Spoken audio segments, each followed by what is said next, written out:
Thank you. I'm not sure if you've got the names of the squad, so I'll read them out. It's a 12-man squad for the 2022 matches. Cameron White is captain, Tim Payne vice-captain, Aaron Finch, David Hussey, Mitchell Johnson, Brett Lee, Stephen O'Keefe, James Pattinson, Steve Smith, Sean Tate, David Warner and Shane Watson. And questions from the floor to Andrew, please. Andrew, will you be staying on in the job after losing the Ashes, after Australia's lost the Ashes? oh, look, I've still got the same passion and enthusiasm for Australian cricket I've always had, so I've been doing the job for a while. I love it. It's a very demanding time for Australian cricket, that's an obvious statement. But in the same breath, it's a pretty exciting time. I see it as a really demanding task to try and get us back to where we were in world cricket. It's a big task and I intend to follow it through. And the selectors don't need changing. What does need changing? Oh, look, we were just, you can't get away from it. We were totally outplayed. England were fantastic. They bowled, batted and fielded better than us. So we just got to get back to being the best at the basic skills of the game that we possibly can be. We've certainly got the talented squad that can do it, but we were totally outplayed. Because of Philip Hughes' Sheffield Shield record, while selecting, I guess you were trusting your judgment over the results. Does what happened so far, is everything about the same? Does that mean you were too hasty in bringing him back? No, look, he's a really talented young player. We still see him as a big part of our future. Moving forward from here, I mean, people talk about rebuilding the side. The reality is the side's been constantly changing ever since I've been involved.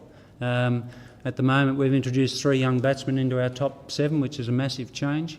They're all talented players. They've got a lot to learn in international cricket, but they're not going to learn it any other way than playing. So we're going to have to support some young blokes, which we will, and get us through this position. And just on the T20, sorry, is Cameron's appointment permanent, and is that Brad Hutton's choice not to be keeping him that side?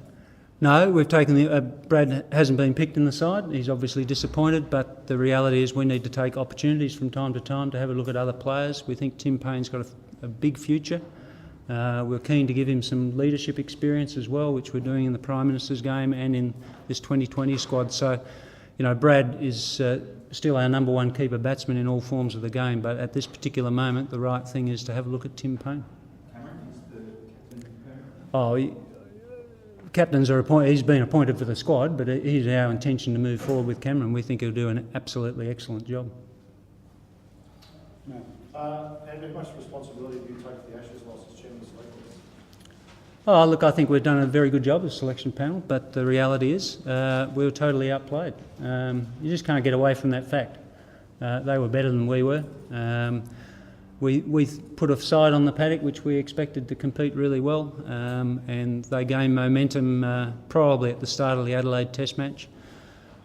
We regained it a little bit in Perth, but I'd say only a little bit, and then we lost it again in Melbourne. So that's the way the games went. England took their chances, and I've got to say I thought they were superb. So you don't take any responsibility for the loss?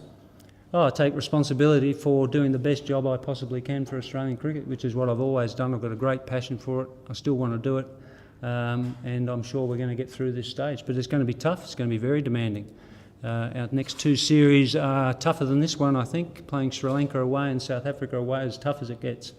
So it'll be a steep learning curve for some players, but maybe it's a good way to learn away from home and playing in the toughest conditions. They're going to learn pretty quick. Well, I wouldn't be blaming the captain. I mean, they played better than us. Unfortunately, people have to accept that's just what happened. Ricky would have liked to get more runs, but that's the issue, not the captaincy. The reality is at the moment we're about to go on a World Cup. I am totally focused, rightly or wrongly. Our campaign at the moment is to get back to the World Cup. We won 3 in a row.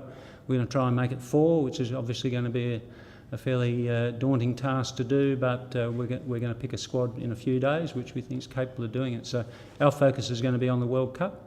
Our focus is going to be on Ricky Ponting getting fit and leading that World Cup campaign. I asked you, do you endorse him as Test captain? Do you do that? We haven't got a Test series for about 7 months. At the end of the World Cup, we'll sit back like we do it every season and we'll review our positions going forward in a whole range of issues. Andrew, you said you've done a very good job on the selection panel. Can you explain what selections were very good? Oh, we were outplayed.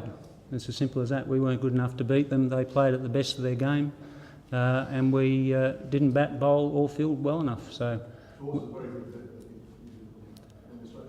well, those issues have got nothing to do with selections. That we need to play at the maximum of our ability. I said at the beginning of the Ashes, if we didn't play to our best of our ability, we wouldn't win the Ashes, and we didn't play to the best of our ability. I've got to say, England played as well as a side can play. Really, they were extraordinarily good.